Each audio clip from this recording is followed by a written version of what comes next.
conquer the land of Canaan, what happens there is they get frightened because they see the sons of Anak are there, who are giants, as Goliath was a giant. So this is a reference to the idea that the Canaanites essentially represent descendants of the Anakim, or the human half-breeds, supposedly divine half-breeds of fallen angels and humans. Yes. So this is very important, because first of all, it's from the Canaanites that the Jews adopt the worship of the dying God. And these are called practices of human sacrifice and orgiastic rituals and so on and so forth. And the Bible states very clearly that every time it says that it warns the Jews not to, I'm not supposed to say Jews because at this time there's no Jews, they are Israelites. But anyway, some people like to make that minor point. I don't think it's much of an issue, but I have to say it. Right. Just so I appear like I'm misinformed. But so every time the Bible says don't worship the gods of the Canaanites, it also says don't intermarry with them. And yet, almost every single major person in the Bible is of Canaanite blood or marries a Canaanite. Most of the kings, like David and Solomon and is it Judah and Tamar, I guess. That's where I get fuzzy. But you'll find that throughout. So basically, the line of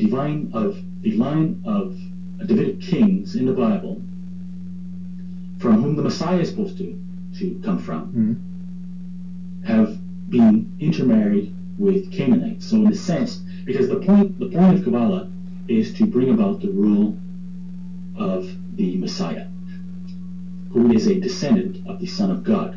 So under the understanding of the Kabbalah, the Messiah is a descendant of David, but also of the fallen angels and Lucifer through the Canaanites. So are you saying that like Christ and the Antichrist is from the same line then, or what are you saying here? What I'm saying is what they think. Oh, yeah, I got that, but do you think that their ideology then is that Antichrist or and Christ will come from the same line, from the same? Mitä? Mä oon koittanut soittaa sulle, kun sä olit soittanut mulle 10 minuuttia sitten. Hyvä, kun mä menisin just lähteä kattoo, ettei sulla mitään käy.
Kyllä ne sit riittää, ei oo mitään hätää hei.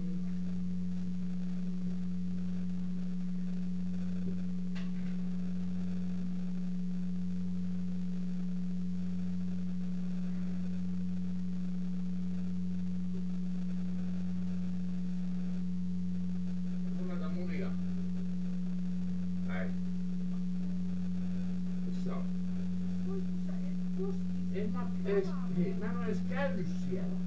Mä en oo käynyt tän vitun komeen. Jos joku käy koskenut, niin se ei oo minä. Mä en oo tää vitu. Ei mitään muuta, Hei, kuuntelen nyt ennen kuin taas mua kiinni. Mä en oo käynyt. Mä en tätä ole avannut sen jälkeen, kun mä tulin reissusta hyväksi. Mä en oo käynyt täällä ollenkaan. Tossa on ne vitun munat. 4 kappaleita. Ota ne auki.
Tätä on hävinnyt munkin tavaraa ihan vitun. Se on vähän samaa junasta, mutta munkin tavarat aina kaikki vaikka. Ihan sama juttu. Älä syytä mua. En mä nyt, kun mä kysyn asiaa, kai mä saan kysyä. Mikä ihmeellinen... Hei, minä en tiedä siihen vastata. Olet niin ihmeellinen ihminen, että sulta ei saa kysyä. Mä vastaan. Tuossa on se kysyä. Se on itse pois sieltä liinalainen. En minä tiedä kysyä. Oranssi. Ei ollut kellenkään.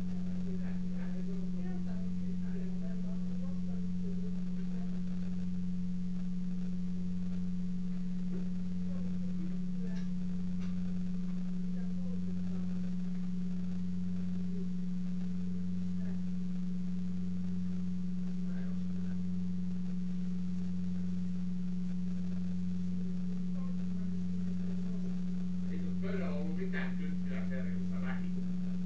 Siitä mä oon ihan varma, että siinä ei ollut mitään kynttilää. Kun se liina laitettiin, niin se oli tuo tarjottimen, sä siihen nostit, ja mitään muuta sä et siihen nostanut. Siitä mä oon ihan saatana sata. Varma. Yhden asian mä toivon. No. Se on pyörinyt siinä. Kun se on ollut täällä. Toivon, että et sä huutais mulle. Mä väsyn tohon. Mä väsyn. Mutta samaa, se tulee samaa. Niin, mä toistankin ennen kuin mä saan vastauksen. Mä en tiedä sen vastauksen. Mä en tiedä minkä takia ihmiset puhunut tavansa. En tiedä vastauksen. Okei. Eikö mä ajattelin, että jos sä osaisit sanoa... Että jos sä osaisit sanoa jonkun... Mikä piirre musta on sen... Ainakin kuka on ihan vitun tyhjä. Sä syytät mua. Ei, sä Syytät mua. Mä en tiedä, ymmärrätkö eroa sillä syyttämisellä ja kysymisellä? Mutta mulla on ihan sama tilanne. Mun tavarat on aina varastettu jo tuolla. Vanhemmat, pikkuroihin, naapurit. Hei, mikä muuten kiinni juttu, niin tuntuu kasvaa. Ne eilen kun tänään sitä huolta. Missä? Niin, mä laitan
kuuntelee tää. Tulen.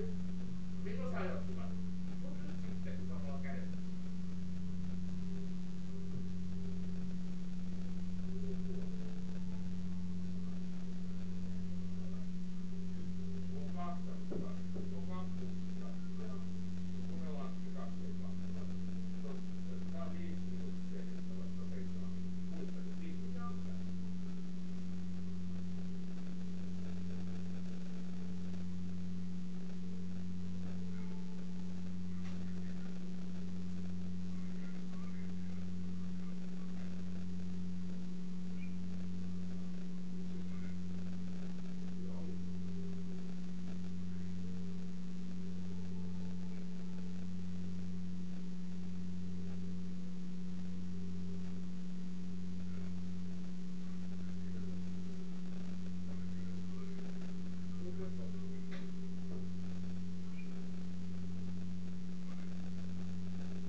Mutta tätä syntihuoneesta tulee likaa.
Ja silleen, että se on siistin näköinen.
se mun laatikko, mikä oli tossa keittiössä? Tiedonlaheessa lattialla.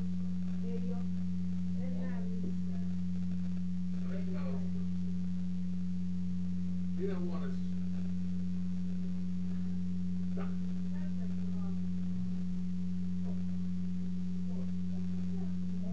Se vaan päällä.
täällä kuule sitä.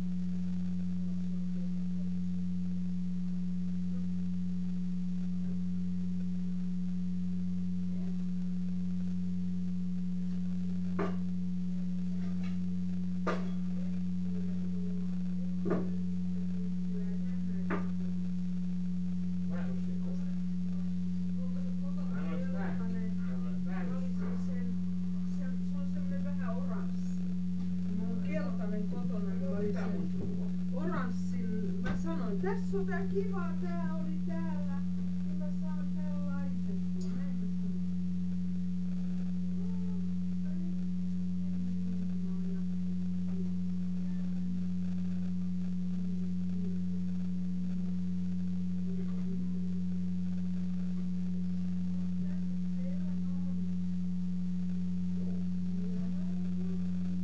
Nyt mä rupean tekemään kohta sitä karttaa. Mä tein siitä tosi kivan olla lapsilla. Joo, se on kiva. Se on se tärkein. Joo. Se on se tärkein. Kaikki muu on... Joo. Jos mä nyt lähden, katso mua nyt ees. Joo, älä nyt.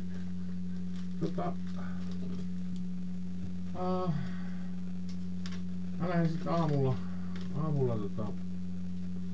se ruutikas viemään ne kamat. Sitten mä tuun tähän. Joo.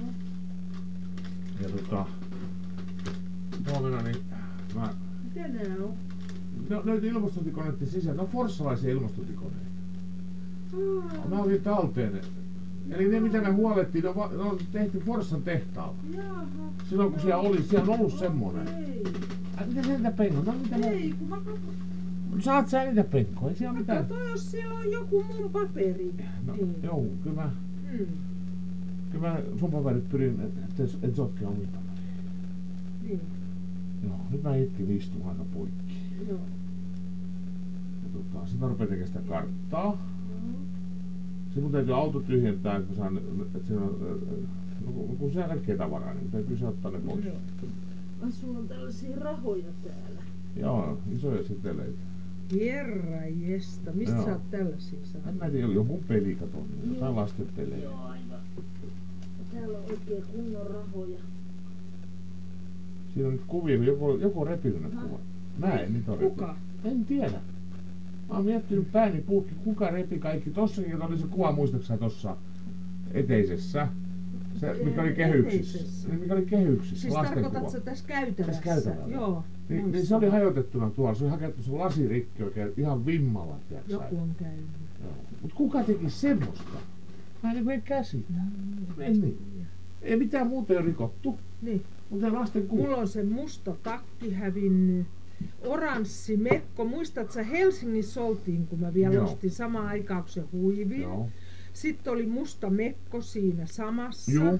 Se on hävinnyt. Mä en oo Ne niitä- oli täällä talolla. Kuulta, mä en oo niitä ottanut. Niin. Mä en oo niitä ottanut. Sitten oli se mun punainen... Mä olen se kellomekko homma. Niin. Onko se kellomekko tallessa?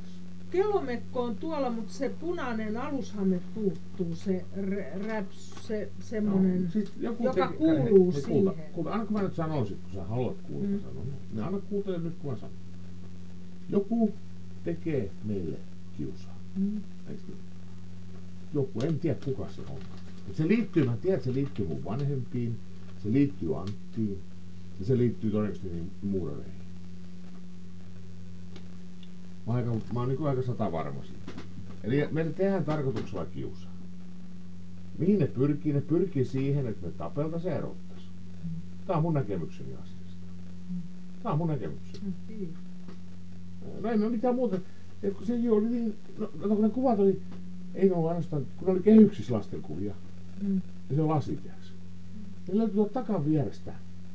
Niin revittynä hakattuna, tiedätkö niin kuin ihan. Siis hakattuna, sillä Miten teksti mä jollain oon painalla. löytänyt ne? No kun ne oli tässä pöydillä mulla ja olohuoneessa ja Okei. ne on ihan näkyvillä. Joo. Mut sitten mä ymmärrän, miksi toi on säästynyt. Toi yksi Pirlon kuva on säästynyt. Ne vahingossa varmaan sai. Niin kun se ei ollut tossa, kato, se oli tuolla laatikossa. Aivan. Joo. Ai, 2 kuvaa on säästynyt. Toi Mirvan kuva ja sitten se Aleksin vauva, Joo. tai se on pikkupoika. Joo. Mitä se ruutti Eikö näki. sulla ole koneella niitä kuvia? Mulla on jossain muistitikku. Niin. Jossain tuossa Joo. omerolla se voi olla ihan Niin. missä vaan. Mutta et siellä on kuvia. Ja mä en kun mä oikeastaan kaipaan niinku sit, tiiäks, niinku, mä oon päästänyt niistä irti. Joo. Eiks niin? Ja kun mä tiedän, mä en tuu ikinä saamaan niitten kanssa. Mä en tuu ikinä saamaan niitten kanssa niinku, tiiäks, normaalia semmosen niinku niinku suhdetta. Tai en tuu saamaan et ikinä. tukkaa. Joo. Et sä sitä tuu saamaan. Kyllä sä voit jonkun näköisen. Mä en halua jonkun näköistä. Niin. Siinähän se onkin. Se on joko tai. Mä Ja vaan mulla on uusi- liikaa. Ja mulla on uusi perhe. Mm. Eiks niin? Mulla on uusi perhe. Ja se menee niitten lasten edelle. Tää uusi perhe menee niitten edelle. Mm. Menee. Tuolla sulla on kahvipusseja näköjään. Juu, mun täytyy... Sit siellä on mahdollisesti lakritsia, katsotaan onko se vielä syötäviä, kun on jäätynyt muutaman kerran. Näin. Katsotaan onko se. Täytyy käydä läpi näitä tavaroita.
tehdä, kun ei sitä rupea olemaan.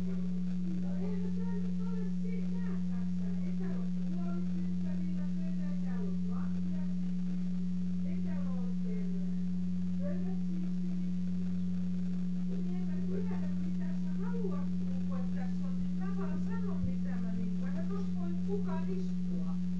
Eikö sä sitä ymmärrä? Onko se tarpeeksi puhuttu? Onko se tarpeeksi puhuttu? Onko se tarpeeksi puhuttu? On. En. Otin vaan sen viinapullon pois siitä, ettei se oo siinä.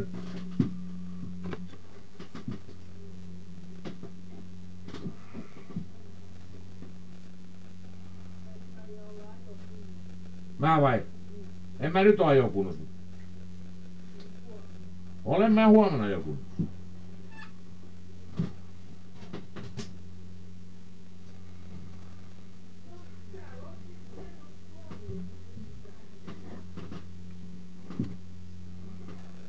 Okei, moi.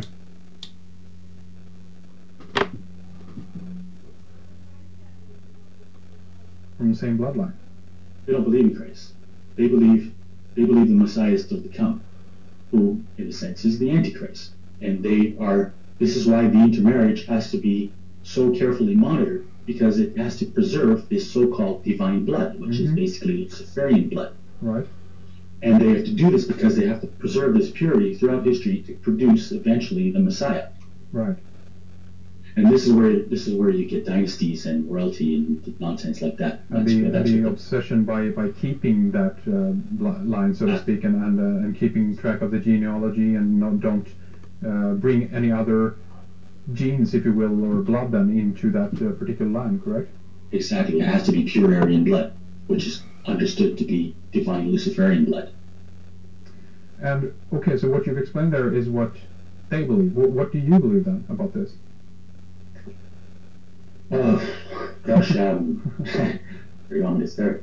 It's the Antichrist. Do you think that there is some element of truth in this, or is that total bunk? You know, do they make this up in order to prop themselves up to create a story here, or what do you think? Well, you know, my personal conviction is I'm a Muslim, so I believe it's likely true. There's a verse in the Quran that implies that the devil was permitted to interbreed with human beings, and this is a notion that's been around for years, that disembodied spirits can produce offspring with human beings. In the Middle Ages, they were called succubi or incubi. Right. And you know, that's just Rosemary's Baby is very much that idea as well, right? They hold a ritual, and the devil comes and impregnates a woman to produce the Antichrist. Right. But in occult ritual, this takes place. This is called a sacred marriage. In fact, this is a very important. This is the central point of the Da Vinci Code. And he says what he calls a hieros gamos, because he accurately calls it that because it's an ancient occult ritual of sacred marriage. And the story is important because the woman Sophie, which is another important occult name, Yes. She stumbles on her grandfather in the midst of an occult sexual rite of sacred marriage, which we are to understand from Dan Brown that that's supposed to be the true Christianity, which is utter nonsense. And but that sacred ritual is to continue the bloodline, right? And it's the priest and priestess impersonate the god and goddess. What's supposed to happen is that the priest is supposed to in that ritual is supposedly possessed by the god. So the child is actually the child of Lucifer. And this is how they continue the bloodline, so that these kings and queens are just living embodiments of the purest incarnations of this bloodline. So I mean, we can work ourselves up here a little bit, so to speak, into the more modern era. What is going on now, and I want to ask you a little bit about the Rothschilds and what is known as the Grail bloodline. We have about 5 minutes left in this segment before we can take a break and continue. But we can begin maybe to talk a little bit about the Rothschilds and what I guess you would refer to as the Grail bloodline. Does that carry on from that tradition that you just talked about in regards to the Dan Brown kind of mythology that they're building up right now? What do you think? Absolutely. It's the Holy Grail is the mythology of this bloodline, and it helps to explain the whole basis of it. And what I discovered is that while they claim to come from, Nimrod, from the fallen angels, Egyptian kings, and so on and so forth, what I did find is that the bloodlines focus back, they can all be traced back to Herod the Great. And that's the real key. Okay. Do you know who Herod the Great was? Yeah, give us a little bit of background on him, if you will, for our listeners. Well, basically he was part of a family who were Edomites, and Edomites were they were actually descended not from so they weren't really Jewish. They were descendants of Esau, who were the Jews were descended from Isaac, whereas the Edomites were descended from Isaac's brother Esau, who took the name Edom because he was red. And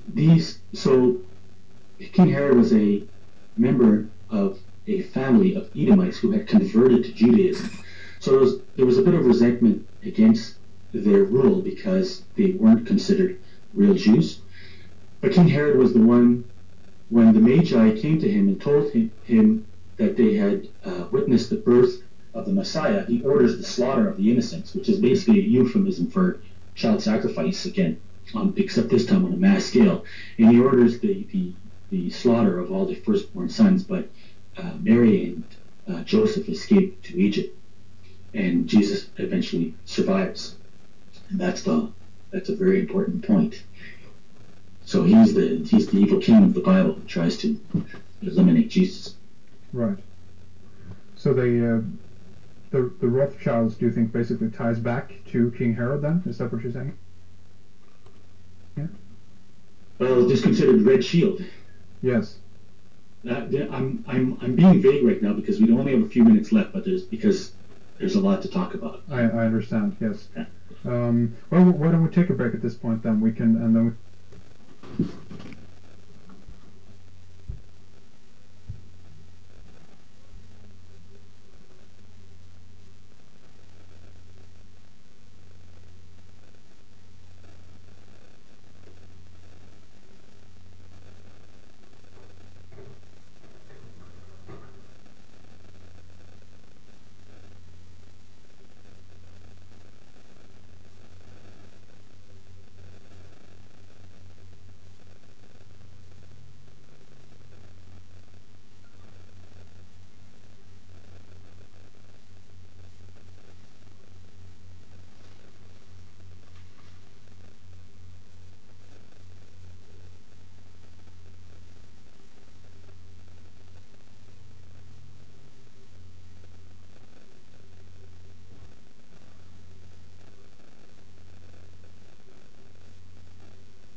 continue talking more in our member section, but I do want to give out some of your details, of course. I want you to mention both of your websites again, and I also want to give you an opportunity to mention where people can go if they want to pick up copies of your either one or both of your books.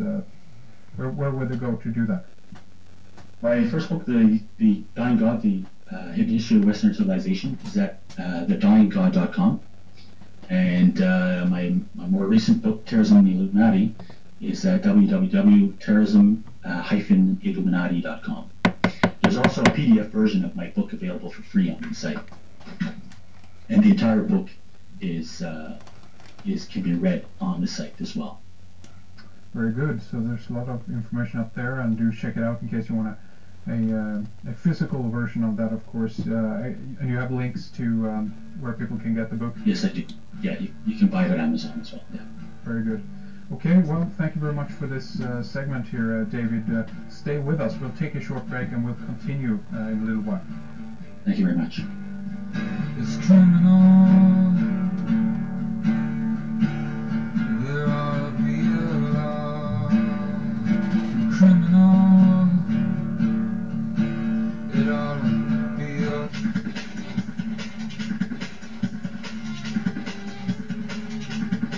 All right, welcome, Red Eyes members. We are talking with David Livingstone about his terrorism and the Illuminati, and also the Dying God. We just left off talking, or getting into rather, this interesting story about the Rothschilds and their bloodline and their potential connection then to King Herod. And what we can say, of course, is that we know about the story about the Red Shield that I think it was Moses Amschel Bauer who hanged this over his door in his Frankfurt shop, and this was later picked up by his son, Meyer Amschel, and he took the name of Rothschild. But David, you were just talking about the Red Shield, and are you saying that there's a connection here to the Red Shield and to King Herod? Is that correct? There's a connection to Edom, which means red. So the Edomites. Edomites, gotcha. So, yeah. I could tell you, I could give you the full story if you'd like, that would incorporate all the elements. Yes, please. Yeah, very interesting hearing about that and what the connection is there. Yes. Well, I'm going to give you the full picture, and I'll probably lose a lot of people on a lot of minor points, but I think it's important people get at least the gist, because if they do, they can start to identify what the important points are, and they can always learn more about it later. Well, of course, absolutely. I think most people will be able to follow along, but yeah, please give us the story. Okay. Yeah. So we have to go back to the birth of Kabbalah in Babylon. And this is a very hotly contested issue in scholarship. Scholars have different opinions about when specifically it originated and what the influences were. But I've identified it as emerging in Babylon in the 6th century BC. And the reason is because it coincides with the emergence of astrology, which becomes intertwined with Kabbalistic thought. And astrology has been proven to have emerged in the 6th century in Babylon. There's no doubt about it. And it was a practice that was ascribed to the Chaldean Magi. And this has caused a lot of confusion, even among scholars of the subject. Because the Chaldean Magi were supposedly priests of Zoroastrianism. Right. But when we study the beliefs of these Magi, they have nothing to do with true Zoroastrianism. And the way we can study them is usually from references to them in many Greek historians and some Roman period historians. And the beliefs that they ascribe to them are completely different. So, these scholars have had various claims about, maybe that these guys were nuts and they were inventing everything they were saying. Right. But it's true. So there's only one man who understood the whole picture, and I believe, in my opinion, he was the greatest scholar of the 20th century. His name was Frans Cumont, a Belgian scholar. Mm-hmm. And unlike scholars today who concentrate on a specific field, he was an expert in many. So he was an expert in ancient Greek history, but he was also an expert in Middle Eastern history, in Hellenistic history, and all the periods that were required to have the broader scope to understand this period. And what he pointed out is that these magi were heretical Zoroastrianists. Have you heard of Zoroastrianism? Do you know what I'm talking about? Yes, definitely. This is one of the first solar cults in the Persian-Iranian region, right? That's right. So also emerged approximately in the 6th century BC. Yes. But it's a very different cult from what was ascribed to these Chaldean magi. Mm. So the one place where you will find the beliefs identical to those ascribed to the magi is among the Kabbalists who emerged a couple of hundred centuries later. The beliefs were identical. It's the beliefs of the heretical Zoroastrianism basically involved the worship of a dying god, and the same occult rituals that we've been talking about, and that combined with various astrological and other magical beliefs. So the key to understanding what obviously was the case is that these magi were actually the first Kabbalists who were misidentified as being Persians or Babylonians. Mm-hmm. But they were heretical Jews who invented the Kabbalah in Babylon. The ancient world did not know about Jews for another 100 years. Even Herodotus, who wrote in the 5th century BC, described them as Phoenicians and claimed that they practiced circumcision.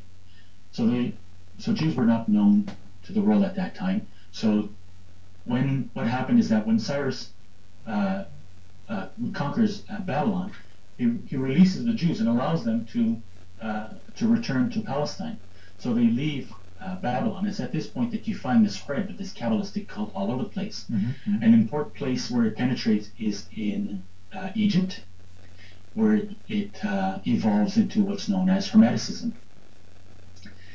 But most importantly, it's exported to Greece, where it's known as philosophy, or two words which means love of knowledge, but knowledge being Sophia. Again, we have that wonderful word again. Yes. So this is a point Hegel tried to dismiss the Persian and Iranian or Zoroastrian, Babylonian, Egyptian origins of Greek thought.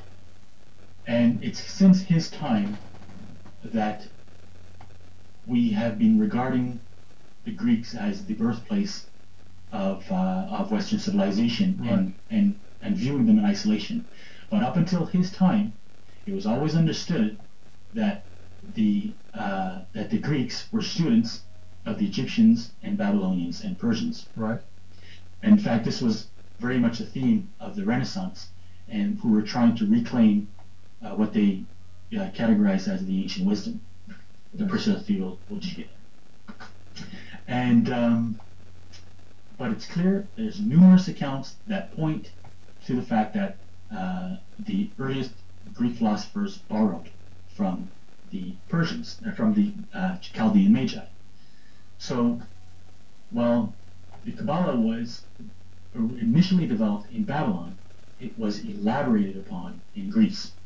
And I regard Plato, in fact, I'm not the only one, but Kabbalists have ever since regarded Plato as as one of the great forefathers of Kabbalistic thought. Mm-hmm. Really? Yes. This is common strain. And the reason they do so is because they regard him as having in turn derived his doctrines from the Kabbalists. So they believe that there's no contradiction in that. And it's true. It's easily proven that Plato and Pythagoras in particular, that all their doctrines were originally derived from the Chaldean Magi. So this explains that when Alexander conquered the Middle East, and he he caused the spread of Hellenic ideas to the Middle East, particularly philosophical ideas. So basically, he caused the spread of this Greco-Judeo Kabbalistic cult to many parts of the world, particularly at the city of Alexandria in Egypt, which became the hub of occult thought in that period. And this is what has confused scholars, is because they call it syncretism, meaning that several different creeds and religions produced hybrids, new hybrids. Yes. But the truth is that it was only one single underlying occult doctrine, which had several manifestations, which were all interrelated. I think the mistake is by separating them and understanding them as they're supposed to be separate. They're not. They're just branches of the same Kabbalistic school. Okay. And the different branches are Neoplatonism, which basically is the continued elaboration of the thought of Plato. Then there's Homericism, which I mentioned a couple of minutes ago, and then of course Gnosticism. So and Kabbalah on its own. So Neoplatonism is not a branch of philosophy as we understand it on its own, but it's the theology of the Kabbalah. Hermeticism is what's called practical Kabbalah, or more specifically, alchemy. Right, like you can have expressions of that can be even architecture and things like this, right? Yes, of course. It's had a continuing presence. It's almost not at the heart of it all along. Yes. So and then if you have you have the theology, you have the practical Kabbalah, which is magic, and then you have the actual rituals. And the rituals were dying god rituals, and there are many versions of these that were practiced at that time. The most important of them was Mithraism, and Mithraism was a cult which was believed by the ancients to have been developed by the Chaldean Magi. There is no relationship whatsoever between Mithraism and Zoroastrianism. This is what has confused scholars, despite the fact that these Mithraic Magi claim that these doctrines came from Zoroaster. What they did have is they had a pseudo-Zoroaster. They had their own occult version of Zoroaster, in the same way that Gnostics have their own occult version of Jesus, like Dan Brown's Jesus. And they put occult doctrine in his mouth when they never derived it from him.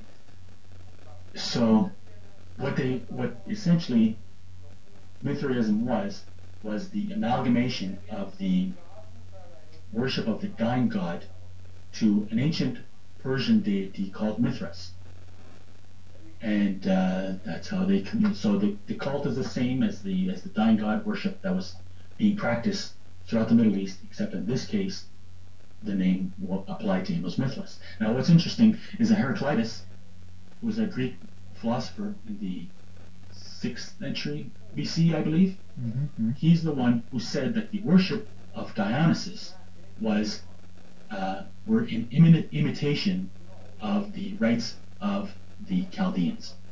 Now, the rites of Dionysus or Bacchus, took place where women used to go up into the hills. They would get drunk and dance and make music, and they would tear a bull to pieces and eat its flesh. Now, the bull is, in some cases, it was actually a human being sacrificed. So you see this repetition of the same exact ritual that I described earlier. Okay. And Heraclitus says that this was borrowed from the Magi. So again, no relation to Zoroastrianism. And the worship of Dionysus was the basis of a cult of Orphism, or attributed to Orpheus, a teacher known as Orpheus in ancient Greece. Yes. And Orphism was the basic philosophy of Pythagoras, who through him was transmitted to Plato. And And according to several ancient Jewish historians, the teacher of Orpheus was Musaeus, who was supposedly Jewish. And this, I'm referring to the one I remember specifically is Aristobulus. Aristobulus was a 3rd century Jewish historian who claimed that Musaeus was the teacher of Orpheus, and that Musaeus / Moses was Jewish. Okay, right. So, back to Herod. Herod receives a visit from the Magi, announcing to him that they believe that the Messiah is born. And so he tries to preempt that by committing the slaughter of the innocents, and it fails. Jesus survives anyway, and goes on to preach an orthodox reform of the Jewish religion, which is a return to the original teachings of Moses, and exempt of the pagan traditions, of the Talmudic traditions that had been accreted to it by his time. So, because they failed, I believe what happened is that they tried to kill him instead. Again, Islamic doctrine is that they failed to kill him. Mm-hmm. But they tried to kill him as a form of human sacrifice. Because in occult ritual, when you kill a victim so that he takes your sins, and they do a ritual called the laying on of hands when after you kill a victim, and this laying on of hands is in effect the rite that is done to transmit your sins onto the sacrificial victim. Right. So here in that, precisely the doctrine which was taught by Paul. Paul is in complete and utter contradiction to the teachings that were attributed to Jesus by everyone else, particularly Matthew. Mm-hmm. Herod, there's a very interesting article online by Robert Eisenman, who's one of the leading scholars of the Dead Sea Scrolls. And he points out some very fascinating, I say pretty compelling evidence that suggests that Paul was an agent of the house of Herod. Right. So Paul, in essence, was usurping Christianity, because he was opposed by the other apostles, right? He started preaching that, first of all, there was no need to adhere to the traditional practices of Jewish law, particularly circumcision.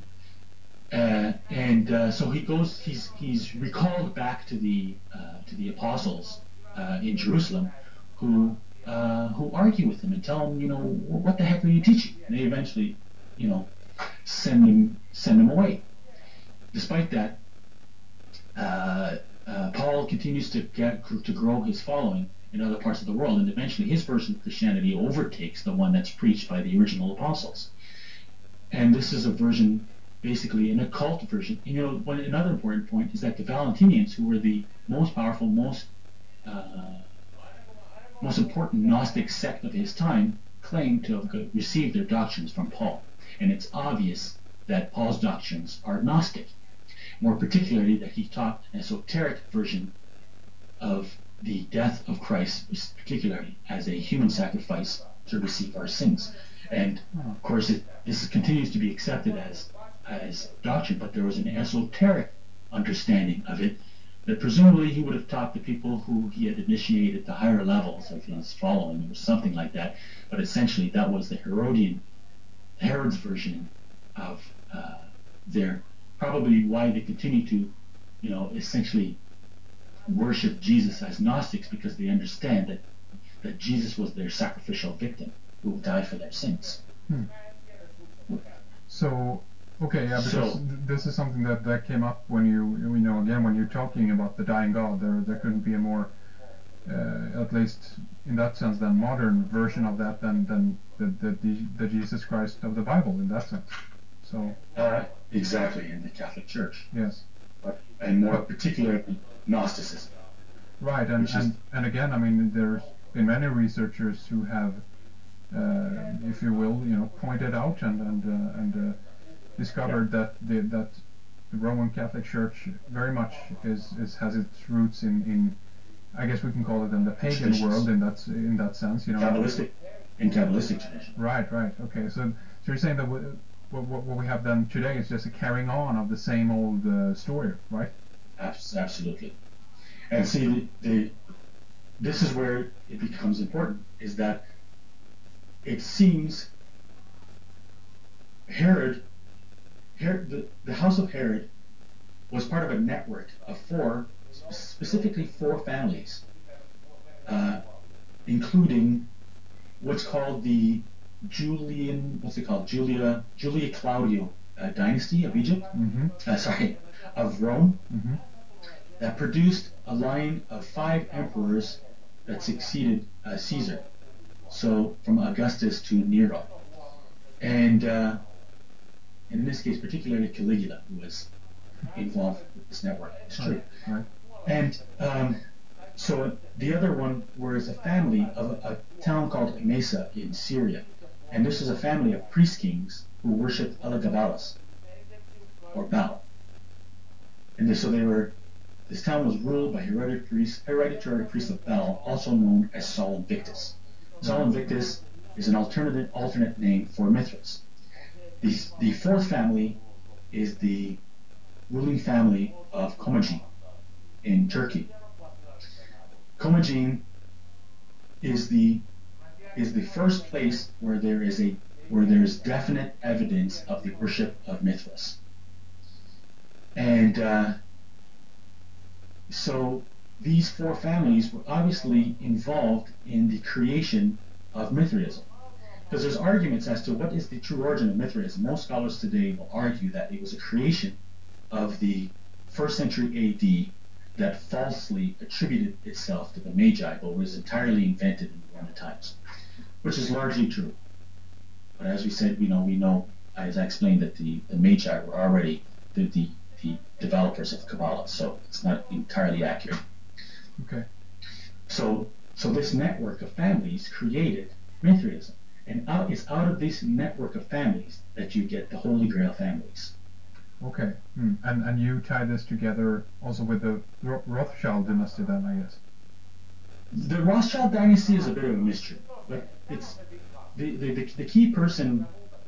According to people like Dan Brown, and Dan Brown, basically all he did was fictionalize a book called The Holy Blood, Holy Grail.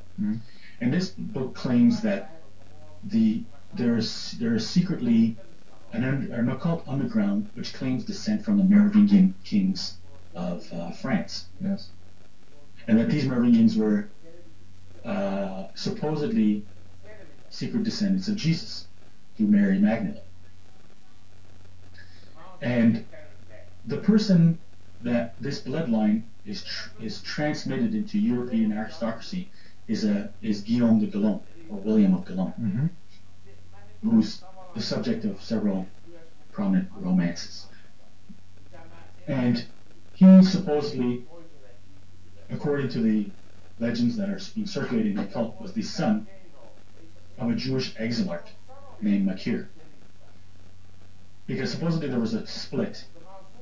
The exilarchs were traditional rulers of the Jewish communities in the Middle East, who were continued to be headquartered in Baghdad, actually, which was near Babylon. But in Persian society and then in Islamic society, the Jews were allowed to govern themselves within their own communities, but subject ultimately to the authority of the Islamic State. So they were appointing their own rulers called exilarchs, who had to be able to trace their descent back to David. So they were a Davidic line. Yeah. And there was a split at some point. And out of this split, the one who failed to push his claim for succession to the role of exilarch was banished to, quote unquote, the West. And the claim is that he went to France, and there he intermarried with the. In fact, according to, this is mentioned in a couple of Kabbalistic books from the 13th or 14th centuries, which claim that he essentially intermarried or held relations with the family of Charlemagne. And I would understand that this is the reason why Charlemagne is the most important figure. Essentially, he marks the birth of Europe. Yes. So what I followed is the bloodlines that I followed is that after this intermarriage between these four families, they break off into two different branches. And one important branch, where did they go? It goes in some important directions. Anyway, right, of course. One important branch continues. They produce a line of Roman emperors, because what's important is that this Julia Claudia dynasty were the ones who attempted to try to make sun worship the official religion of the Roman Empire. Which it is. This is right. It's Kabbalah. This is Babylonian. This is the Babylonian cult, right? Mm-hmm. Where the emperor or / king is the incarnation through sacred ritual of the sun god. Right. So this is what they were trying to institute secretly, but they failed to do that. But their descendants, through this network, produced a line of Roman emperors who repeatedly tried to impose the worship of Sol Invictus on the Roman Empire, Mm-hmm. like Marcus Aurelius. They never fully managed to do so, but they eventually do in Constantine, who essentially finally succeeds in the plot of Herod in replacing Christianity with the worship of Mithras / Sol Invictus. And they do by making Catholicism the official version of Christianity. Mm-hmm. Mm-hmm. Yeah. And then, so these two branches of this family continue to be separated until they're finally reunited in Saint Arnulf, Bishop of Metz, I think, or something like that, who is, I can't remember his precise relation, he's something like the great-great-grandfather of Charlemagne. Okay. And so now Charlemagne, then his descendants intermarry with supposedly this family of the Exilarch. The most important person at this point is of this reconnection of these various strings is Guillaume de Calonne. And this is the point of the Vinci Code and the Holy Blood, Holy Grail, is that this is the entry point of this so-called Davidic and Jewish bloodline into European aristocracy, and this is the point where it becomes sacred. Okay, I see. And this is, this has been carried on in that sense. I mean, I think that the recent,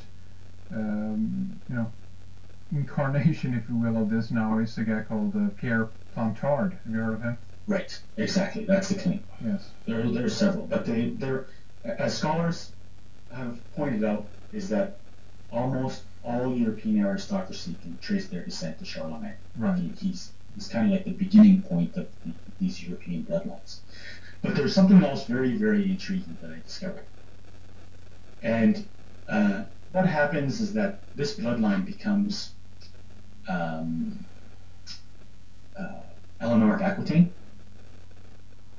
right? Mm-hmm. Who marries Henry, would it be Henry I of England, who become the Plantagenet dynasty of England. Mm-hmm. More importantly, they're related to the Scottish family, the Scottish royalty. And Scottish royalty begins with, in this story, begins with Malcolm III of Scotland, who marries Agatha of Bulgaria. And this is very intriguing. Because this is where we get into the point of the lost tribes. And this is very important. And it also gets back to the point of the Edomites and explains the significance of the Edomites. The lost tribes, supposedly, the Assyrians, the Assyrians carried out their conquest of the early Israelites in two stages, because the Israelites were divided into two kingdoms: the kingdom of Israel and the kingdom of Judah, a smaller kingdom composed of the tribe of Judah and Benjamin. And the kingdom of Israel comprised of the remaining 10 tribes. The first conquest took place about 100 years before the second, when the the kingdom of Israel was conquered by the Israelites, and they were taken and relocated to Medea, which is, I believe, northern Iran, Yeah. among the Medes, another important. Yes, a very thing. interesting group. Yes. And then from that point on, they were supposedly lost. This is kind of the modern term that's applied to it, but for many years they were never considered lost. Their location was always known. They were known to have, as I said, spread into northern Iran, and most importantly, into Armenia. And from Armenia into southern Russia. And in southern Russia, which was the land of the Scythians. This is very important. At the time, ancient authors described the Scythians as being red-haired and green-eyed. And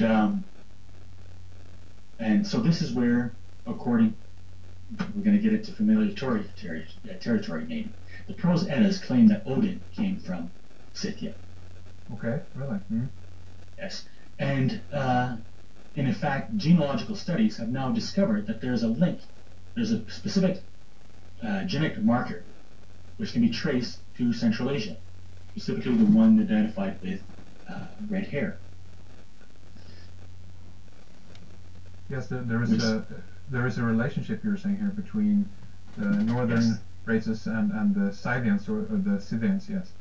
Exactly, the Scythians, and then so this red hair can be traced almost entirely in Scotland, in parts of Scandinavia, in parts of Central Asia, like places like northern Afghanistan, northern Pakistan and Afghanistan, and among Jews, where it's most common.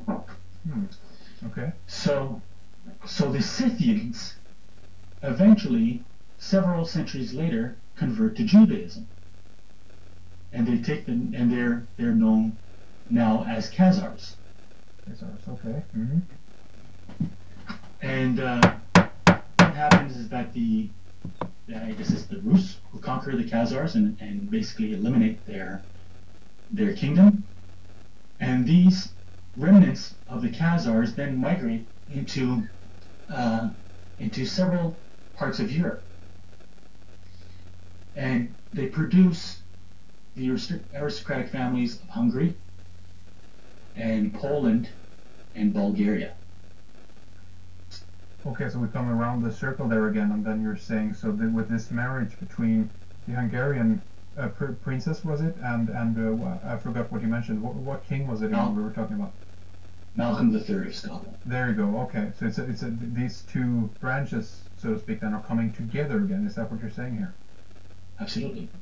Okay. And the person who goes to fetch Agatha, because she's actually partly what is she? She's partly British, but her mother was a Eastern European princess. There's a bit of controversy in this. So there's various claims of this or that, but that's essentially the point. And the person who goes to fetch her back from Bulgaria is the first William Sinclair. Okay, really? The Sinclairs are the family of the Holy Grail. The Sinclair, right?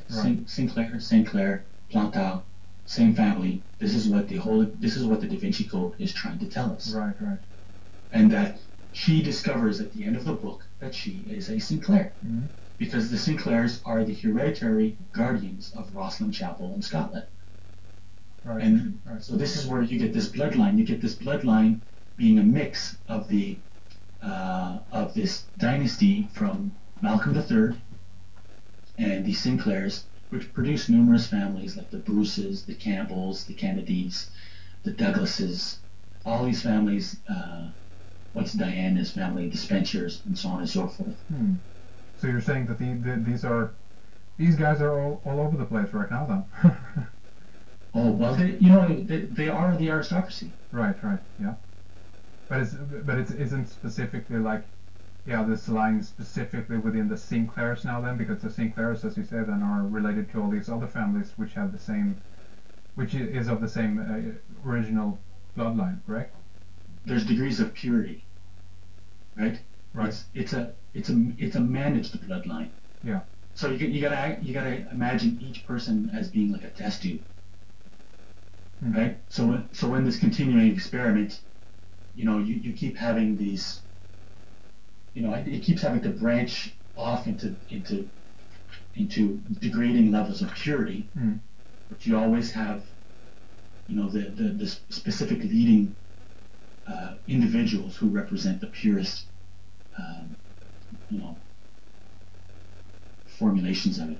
And would you say that this is on their level still to this day kind of experiment, because they haven't been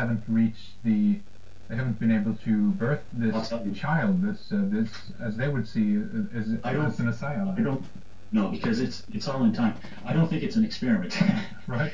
I was shocked by the degree of organization that I saw in the way that these bloodlines are maintained. Shocked. There's patterns to it. Can you take an example? Well, it really it mostly takes place in the women, and you'll see that it's from, I haven't certified this absolutely, but from what I discovered is that there's every few generations, approximately every fourth generation, so the bloodline would branch off and then come back after about the fourth generation. And often the woman would retake the name, and so the woman's name would somehow represent, like she would retake the name of the woman of the fourth generation before that, and things like that. Bizarre things. Right. Yeah.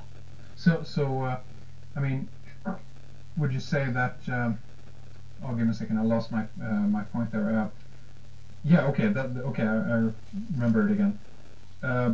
Who do you think is overseeing this? Because this must be an incredible, difficult kind of thing to root out and scope out, and someone must be up there and to try to keep track on all this, right? I can only assume Lucifer is it.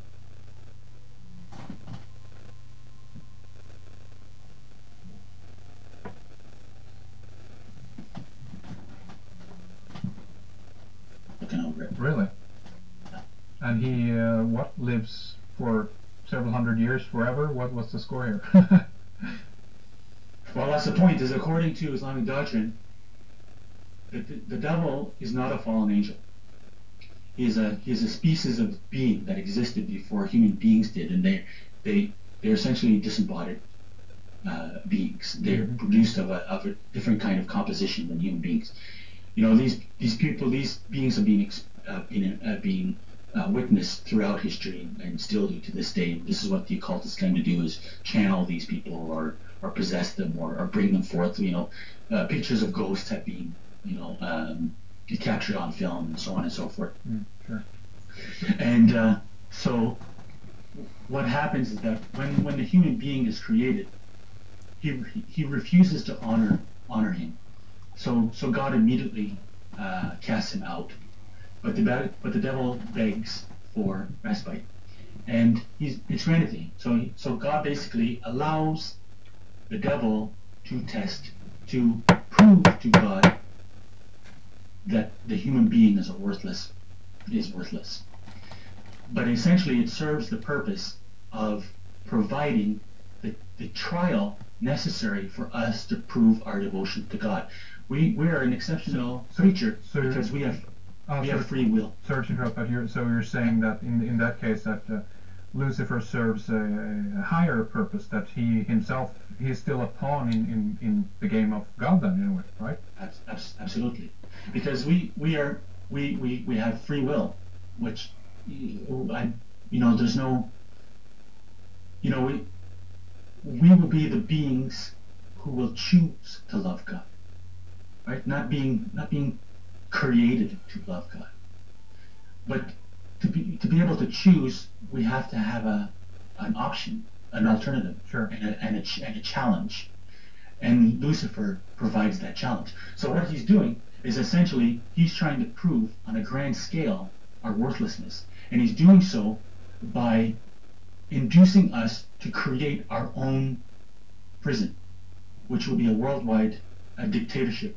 So it will be the ultimate humiliation of us creating our own enslavement. our own enslavement, our own demise, Right. of creating the opposite of justice, the opposite of those rules which were originally revealed to the Jewish people, And the Ten Commandments. would you say that what's his Lucifer's plan in regards to the bloodline? He's still interested in creating the Antichrist then from this bloodline in order to help him in his agenda, or what's his part in this? No, I don't know, but it seems to be the case, and it's his family. I believe that's why they say the Father. You know, when these pseudo-Christians say the Father, Mm-hmm. I believe they're gnostically, secretly speaking, Okay. referring to Lucifer, their father, as opposed to God. God. All right. Hey, listen, I want to talk a little bit about. I mean, there's so many things we can we can go from here, obviously, and there's so much to talk about. We've kind of very much talked about the overarching picture here, so to speak. But one thing I saw in chapter 14, I think, of your book, you have something called the Palladian Rite. Tell us a little bit about that, if you will. I find that term interesting, that has popped up in a few different contexts here lately. But tell us about the Palladian Rite and what it is. Palladian Rite was supposedly. Now, there's a lot of controversy about this Palladian Rite because it was revealed by Leo Taxel, who was supposedly recanted after, but it doesn't make any sense. He must have been forced to recant because it aligns too well with too many other. Tell our listeners briefly about Leo Taxel, if you will. I don't really. I couldn't really. Okay. Well, I can put up a link to Leo Taxel so people can find out more about it. Okay, but carry on. There's plenty of great stuff on Wikipedia on Leo Taxel. Yeah. But it's more. Let's get back to the point of the Palladian Rite. The reason I mention it is because the Palladian Rite identifies 4 people as the leaders, and that would be Albert Pike, Mm-hmm. Lord Palmerston, the Prime Minister of England. What's his name? Bismarck. Mm-hmm. Mm-hmm. And Giuseppe Mazzini. Okay. Yeah. And these people have an undoubted connection to the occult, especially Albert Pike. Right. And who was it that revealed, what's his name? The Canadian author of Pawns in the Game. Fantastic book. Which unfortunately is lacking in notes or references. Yes, I have the name of him on my tongue. I'm going to search very quickly here. I think I'll think of it. Yes, okay. Mm-hmm. And so apparently Albert Pike wrote a letter that outlined a plan for 3 world wars. William Guy Carr. Thank you. Yeah. So the three world wars were supposed to be the first one against the Soviet Union, the third one against, they basically would create the Nazis, and then the third one would be between the Muslims and the Zionists. And this is interesting because Lord Palmerston was part, and this is revealed in a book by Robert Dreyfus called Hostage to Khomeini. Lord Palmerston, who was supposedly a partner with Pike in the Palladian Rite, was part of what's called the Oxford Movement. And the Oxford Movement, I'll get back to that maybe, created a plot to spread Scottish Rite Freemasonry to the Middle East. Mm-hmm. Participating in this plot was Edward Bulwer Lytton.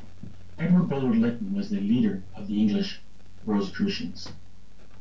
And the man who was their agent was a guy named Jamal Uddin al-Afghani, who was a notorious imposter but found, well, notorious if you knew what he was up to, but he's still very well regarded in many Islamic circles. He created what's called the Salafi reform movement of Islam, but he was actually also the Grand Master of the Egyptian Freemasons. And the Salafi movement morphed into the Muslim Brotherhood, of which bin Laden is a member. And there's too many points to follow. The English Rosicrucians grew out of the Golden Rosicrucians, who were basically an offshoot of the Asiatic Brethren.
when the Templars were in the Holy Land, they came into contact with the Sabians or Ismailis, because the Ismailis derived their doctrines from the Sabians.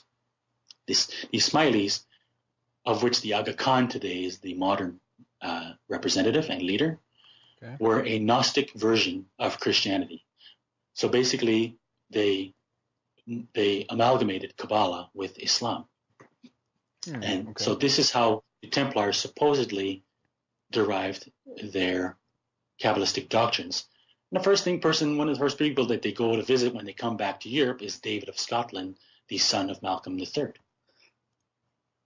And they established themselves supposedly at Rosslyn Chapel, and that's how, you get the significance of Rosslyn Chapel. Right, okay. Another important point is that the Templars, there's only a single family with whom they intermarry. Sorry about that. There's another family with whom they intermarry when they establish themselves in Palestine. The only people that they intermarry with, non-Europeans, which is an aristocratic family from Armenia. Okay. So again, we have the significance of Armenia. Armenia was also the birthplace of Mithraism. Okay. Or the House of Comagene. And they reproduce a very important bloodline called the House of Lusignan. And the House of Lusignan, it'll be too much to get into. There's just so many interesting threads. Right. Really? Okay. Yeah. How do you spell? And do you know how you spell Lusignan? Lusignan. Thanks. Okay. I'll have to check up on that later on then and find some more about that. They basically become one with the Hospitallers. Okay, really. So, okay, so let's. And then, of course, the Knights of Malta. I understand it. That's known to be that's the same order basically today. I mean, you can go into Wikipedia and see all these different branches of the same order. We're talking about the Knights Templar basically. And why they are important is that they represent another important offshoot of this bloodline. Okay. And this bloodline re-enters to reunite with the lost bloodline of the Plantagenets to conclude the War of the Roses. Okay. I can't remember what her name is. She ends up being tried for a witch, of course. But it concludes the War of the Roses. The reason they're referred to as the Roses, two branches of the Plantagenets, the White Rose of York and the White Rose of Lancashire. The rose is a 5-petaled rose. Yeah. In other words, like the pentagram. The rose is a Kabbalistic symbol. The Zohar, which is the great book of the modern Kabbalistic tradition, begins with an exposition of the significance of the rose and the lily, which is referred to in the Song of Solomon as the rose of Sharon and the lily of the valleys. And it explains that the rose is the symbol, the rose and the lily are the symbol of the Jewish congregation. Okay.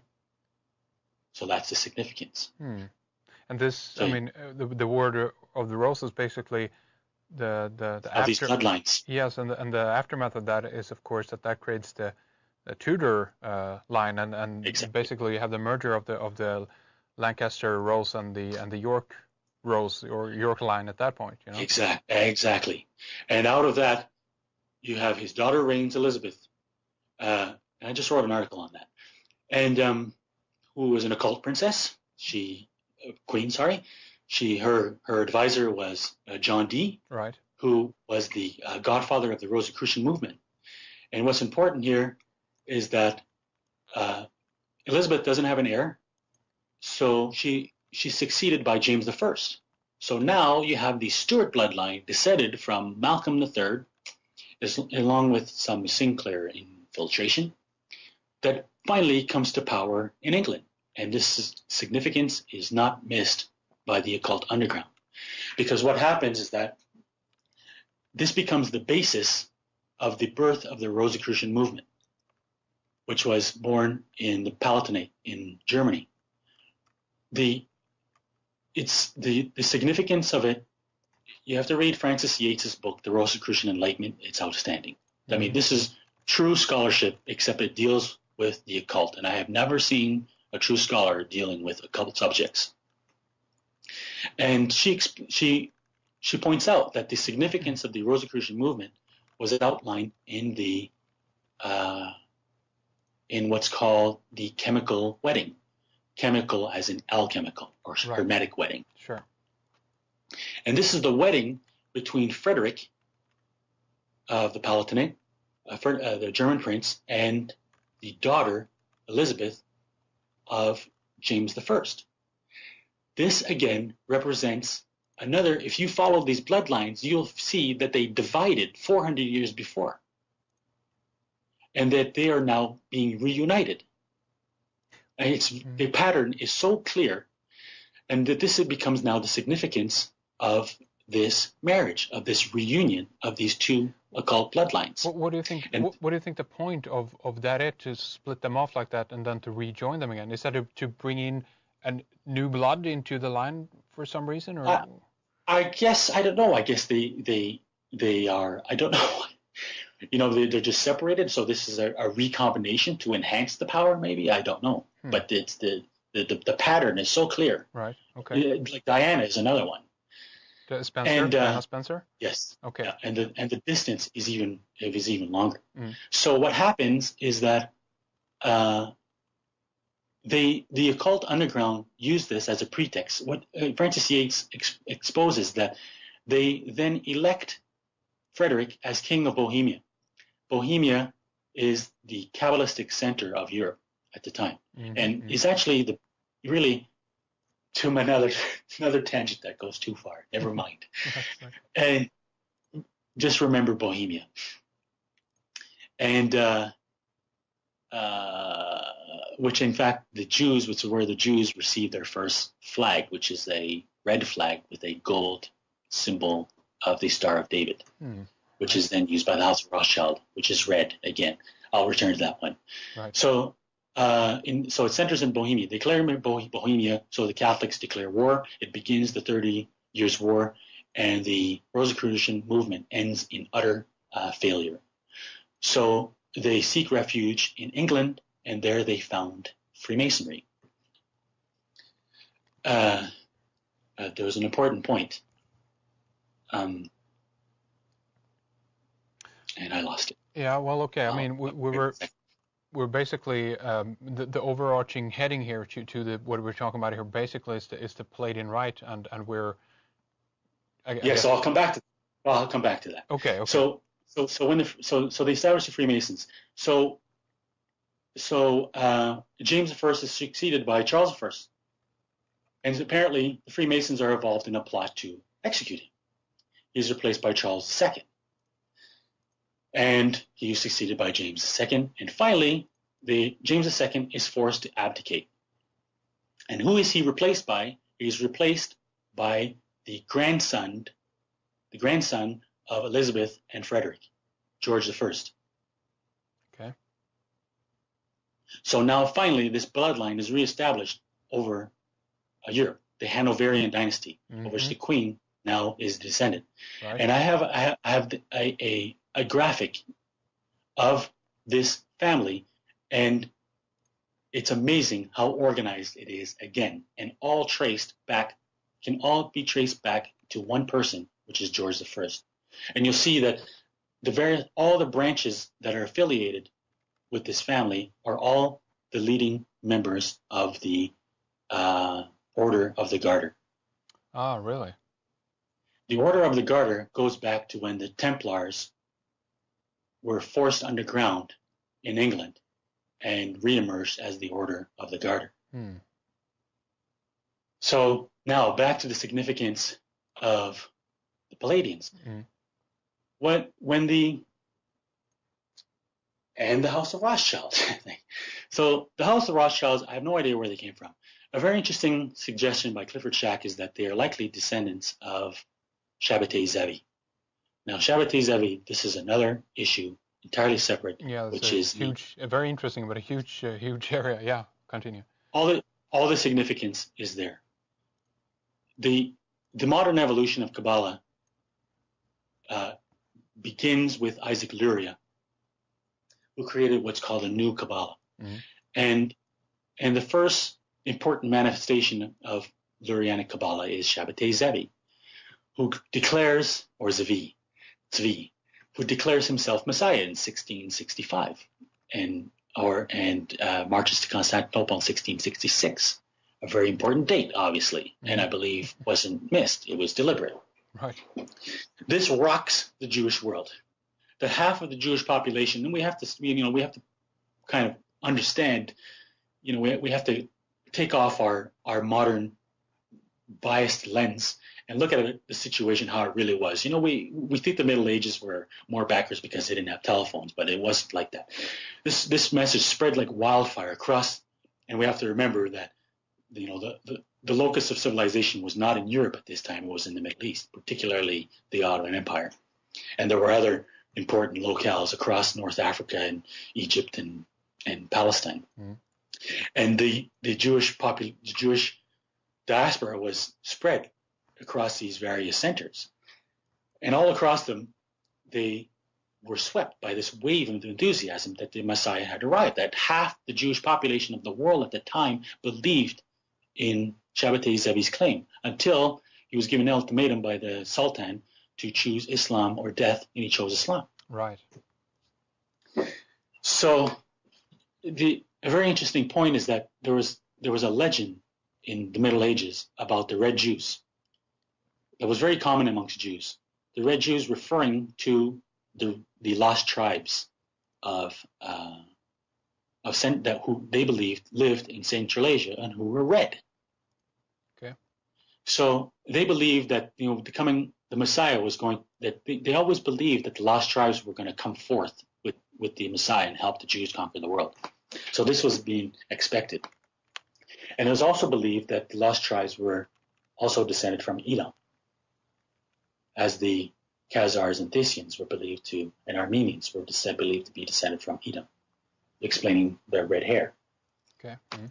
And so this is where you get the significance of the red. And there's also a very interesting book called Red Jews and Anti-Semitism. And this is a scholarly work. It's no exploration of occult history or anything like that. But explores the significance of this legend of the lost tribes amongst the Jews. So like I said, the Jews get their first red flag, and then eventually Jacob Rothschild, because the successor to Shabbatei Zevi is Jacob Frank. Yeah, right. And Jacob Frank, he mused about this significance of the mystery of Edom, which was considered kind of like the great secret of the Frankists. And according to Rabbi Antelman, the Rothschilds were Frankists, and that's how you get the significance. So while the Illuminati was supposedly disbanded, Jacob Frank's successor, Moses Dobrushka, who also I think went by the name of Schoenfeld, founded an organization called the Asiatic Brethren. And this Asiatic Brethren, according to Albert Pike, became the successors of the Illuminati. And the reason they called themselves Asiatic Brethren is because they were referring to the Asiatic mystics that the Templars had supposedly learned their doctrines from in the Middle East. Okay. In other words, the Ismailis.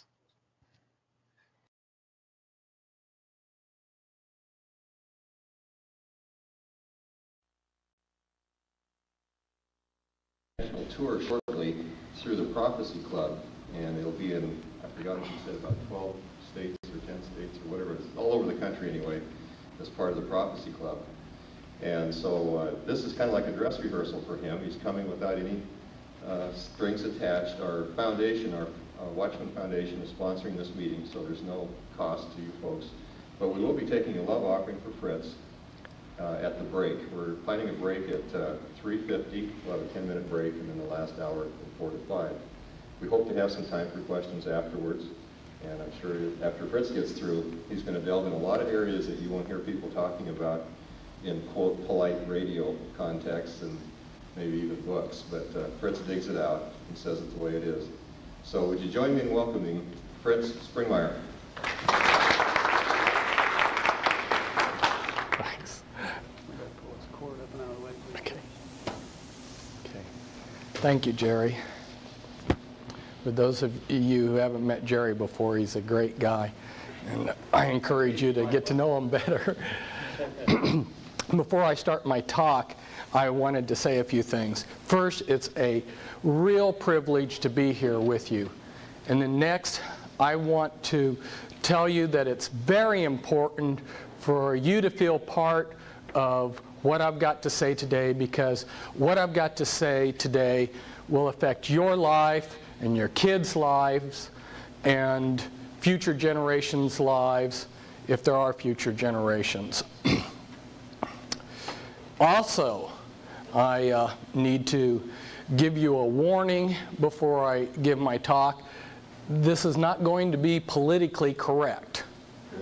But as a Christian in a country where it is politically correct for 330 congressmen over a period of 3 years to write 20,000 bad checks, and as a Christian in a nation where a high school in Florida tries to teach their high schoolers abstinence in sex if they're unmarried, and then gets sued by people like Planned Parenthood, while on the other side of the country there's a school district in LA that realizes there just might be a connection between all the free condoms they're passing out in their sex education classes and a high rate of teenage pregnancy. So what do? The politically correct thing, they teach a class in creative masturbation to their high schoolers. In a nation like this, as a Christian, I enjoy being politically correct, just a notch below catching AIDS.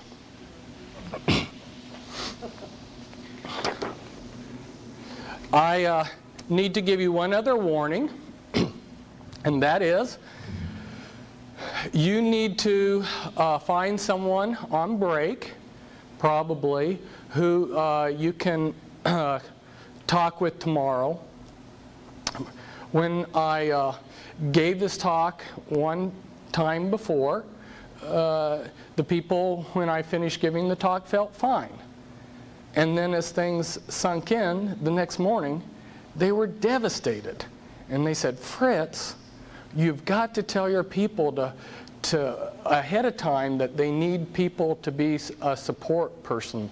So network with each other and trade phone numbers, because I won't be there tomorrow for you. And there's going to be a lot of devastating things said today. Now, we may have to dim the lights if we're going to pick up the colored pictures.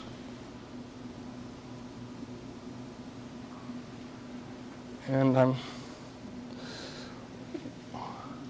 concerned that some of these, we're not even picking up all of the... You can move it closer, Fritz, if you want. Let's, yeah, we'd better. Otherwise, you're just going to miss out on too much. One left pointer helps out another. Yeah. Okay. Now let's see. Are we close enough to pick it all up? Probably. Seeing a little focus.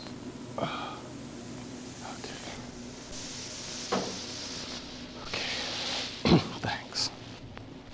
Wasn't a very good picture anyway. That's true. It's a transparency made off of photocopy. Hey, mister, what are your 4 answers? Yes, sir. No, sir. No excuse, sir. And, sir, I do not understand. Those are the 4 answers that I was allowed to give at West Point. I entered West Point July 3rd, 1973. And the first 2 months there are called Beast Barracks. They break you down and they build you into the soldier that they want you to be. And I thought that this tearing down process was discipline when I was there. But the first 2 weeks that I was there, I ate in total same amount of food as what you would eat in a normal meal, and slept very little and did a lot of push-ups and running. Between my first and my second year at West Point, I went over to the Holy Lands, and it was right after the Yom Kippur War. And if there was ever a fantastic military victory, it was the Yom Kippur War. But I immediately saw that they hadn't won anything. They'd won this great military victory, but they hadn't gained anything from it. And the lunacy of fighting wars for our establishment politicians was very clear. And I did a double take on what I wanted to do with my life, because I realized that there was almost an endless number of young men that our country or our politicians, our world order, could have to use as cannon fodder, but that there were very few men who are willing to give their lives totally over to the Lord and to serve in the Lord's army. So I decided to take the one thing that I had learned at West Point, which was indicated by the 4 answers I gave you. If you were given an order, for instance myself, when I was given an order, I only thought in terms of, how do I get this done? I didn't question the order. I didn't ask, should I do this? And if you didn't get the job done, you were given the answer, no excuse, sir. So you learned responsibility and obedience. And I took that one valuable lesson that I had learned at West Point and decided to apply it to my life. So when I resigned in my second year, I was determined to do the Lord's will, no matter how silly that was, no matter what it was that the Lord wanted me to do, I was going to follow through and do it with the same determination that I had followed out orders at West Point. Now, if we start to look for God, where do we begin? In the beginning was the Word, and the Word was with God, and the Word was God. In the beginning was a symbol, and the symbol was with God, and the symbol was God. We use symbols to design, to communicate, to observe our world. The symbols that we use are what elevate us above animals. They allow us to design things. For instance, this is just a sample that I thought was interesting. I had a friend who had been in the Illuminati, and he was murdered this year. But off of the top of his head, he, from his photographic memory, he said that the tetragrammaton equaled this formula for DNA. And I'm not saying that it does or doesn't. I thought it was an interesting use of symbols, because God has allowed himself to be represented by a symbol, a set of symbols, the tetragrammaton. And also Christ said, I am the Alpha, the beginning symbol, and I am the Omega, the ending symbol. Symbols are very important. In fact, from what I have discovered in Satan's bag of tricks, if he just uses the one tool alone of manipulation of symbols, he has enough power to control our lives. So we're going to deal with symbols. So now we're looking for God, which is a term, the symbols represented by God. And as we begin our search for God, our first choice here, if we decide that there are no gods, then we have placed ourselves in the position of atheist or secular.